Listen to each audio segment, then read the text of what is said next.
657 के करीब लेक्स यानी झीलें जम्मू कश्मीर में 1967 में थी, 1967 में, और इनमें से 315 झीलें गायब हो गई हैं और 203 झीलों का जो साइज है वो कम हुआ है और 150 झीलों का साइज बढ़ा है और 29 झीलें ऐसी हैं जिनके साइज में कोई फर्क नहीं पड़ा है। 315 झीलों का गायब होना साफ तौर पर यह दर्शाता है कि जम्मू कश्मीर की सरकारें झीलों को लेकर कितनी गंभीर रही हैं। और जब मैं आपको यह बताऊंगा कि झीलों को कंट्रोल करने वाला डिपार्टमेंट कौन सा होना चाहिए, इस डिपार्टमेंट को लेकर भी जम्मू कश्मीर सरकार हमेशा कंफ्यूज रही है। इसी वजह से 255 झीलें फॉरेस्ट डिपार्टमेंट में principal chief conservator of forest उसके कंट्रोलिंग अथॉरिटी हैं। उसके अलावा 39 झीलों के कंट्रोलिंग अथॉरिटी जो है वाइल्ड लाइफ प्रोटेक्शन डिपार्टमेंट है। रेवेन्यू डिपार्टमेंट के पास, आपको सुनकर हैरानी होगी, रेवेन्यू वालों के पास जम्मू कश्मीर में क्या नहीं है और रेवेन्यू की वजह से लोग परेशान कितने हैं आप मुझसे बेहतर जानते हैं। 397 झीलों का कंट्रोल रेवेन्यू डिपार्टमेंट के पास है और एग्रीकल्चर डिपार्टमेंट का भी इसमें, एग्रीकल्चर डिपार्टमेंट की भी इसमें हिस्सेदारी है। 80 झीलें प्रिंसिपल चीफ कंजर्वेटर फॉरेस्ट की, जो कंट्रोलिंग अथॉरिटी जिसके प्रिंसिपल चीफ कंजर्वेटर फॉरेस्ट हैं, 80 झीलें उनकी निगरानी में गायब हुई हैं और 235 झीलें रेवेन्यू डिपार्टमेंट की जिम्मेदारी थी और रेवेन्यू डिपार्टमेंट के होते हुए ये तमाम झीलें गायब हो गई हैं। अब ये झीलें गई कहां? और थोड़ा सा अगर आगे और बढ़ते हैं तो housing and urban development department के lakes and conservation management authority के पास केवल 4 झीलें हैं। इनमें से 2 झीलों का साइज कम हुआ है और टूरिज्म डिपार्टमेंट के पास भी एक झील है, म्युनिसिपल डेवलपमेंट अथॉरिटी, और एक झील उनके पास भी है। तो 697 झीलों में से, जैसे मैंने आपको ऑलरेडी कह दिया, लगभग 315 झीलें जम्मू कश्मीर में गायब हुई हैं।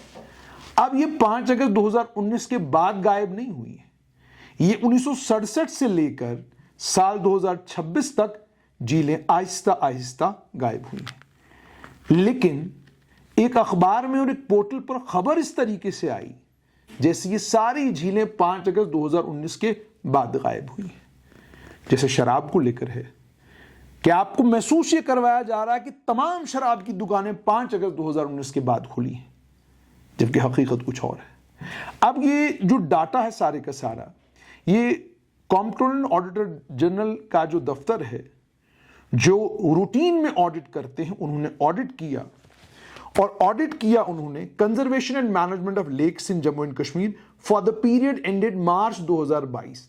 मार्च 2022 में जो पीरियड खत्म हुआ, उस पीरियड में उन्होंने ये झीलों की कंजर्वेशन और मैनेजमेंट जम्मू कश्मीर में कैसे हुई है उसको लेकर एक ऑडिट किया और ऑडिट की इस रिपोर्ट में 697 में से 315 झीलें गायब हुई हैं।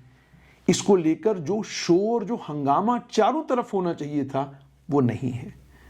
कारण क्या है उसका?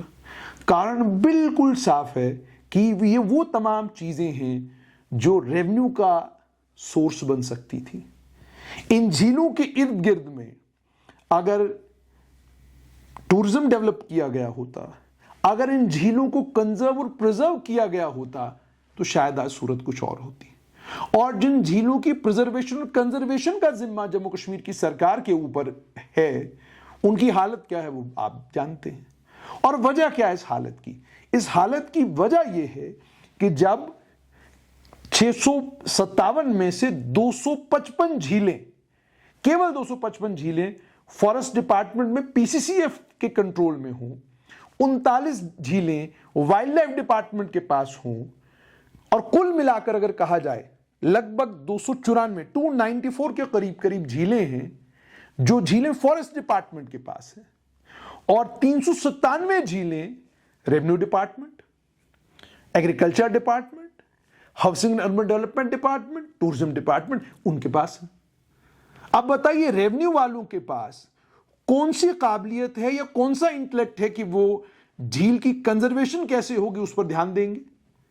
भाई उन्हें मरले और कनाल से फुर्सत मिले, उन्हें रेवेन्यू रिकॉर्ड को ऊपर नीचे करने से फुर्सत मिले तो वो झीलों के पर ध्यान दे। और झील तो उनका डिपार्टमेंट भी नहीं होना चाहिए, झील तो मुकम्मल तौर पर फॉरेस्ट की जिम्मेदारी होनी चाहिए। यही जम्मू कश्मीर में हुआ है। जिसकी जो जिम्मेदारी है उसको वो जिम्मेदारी दी नहीं गई। नॉन सीरियस रही सरकार हर वक्त उन तमाम एसेट्स को लेकर जो एसेट्स आने वाले वक्त में जम्मू कश्मीर में रेवेन्यू का सोर्स बन सकते थे। इसीलिए कहते हैं जहां पर अलगाववाद, आतंकवाद और जहां पर अलगाववाद को अपनी सियासत का हिस्सा बनाकर लंबे वक्त तक पॉलिटिकल पार्टीज ने सरकारें बनाई हों, तो वहां पर जाहिर सी बात है ये वो तमाम इंस्टीट्यूशंस जो इंस्टीट्यूशंस जम्मू कश्मीर का सरमाया है, मेरा आपका सरमाया है, उनका यही हाल होना है। और जब ये report I comptroller and auditor general की, जब ये ऑडिट रिपोर्ट आई, तो जो शोर होना चाहिए था इसके बाद सियासी जमातों के बीच में, शोर कहीं सुनाई नहीं दिया। वो शोर इसलिए जरूरी है ताकि ये जमातें ये पूछती बताइए ये कितनी झीलें हैं और ये इतना कंफ्यूजन इन झीलों को लेकर क्यों नहीं है। आप बैठिए तमाम डिपार्टमेंट्स के साथ, एक पॉलिसी फ्रेम करिए और इन तमाम झीलों को, अगर कहीं ये अभी भी हैं जो गुम हुई हैं, उन झीलों का हुआ क्या, वहां इस वक्त क्या है, प्रेजेंट सूरत क्या है, इस पर डिटेल एक रिपोर्ट तैयार करके कोशिश करिए कि अगर इनको रिवाइव किया जा सके तो इन झीलों को रिवाइव किया जाए। यकीन मानिए ये जम्मू कश्मीर के टूरिज्म डिपार्टमेंट के लिए भी बहुत फायदे का काम होगा और ये जम्मू कश्मीर के आम लोगों की जिंदगी को भी बेहतर बनाने में मददगार साबित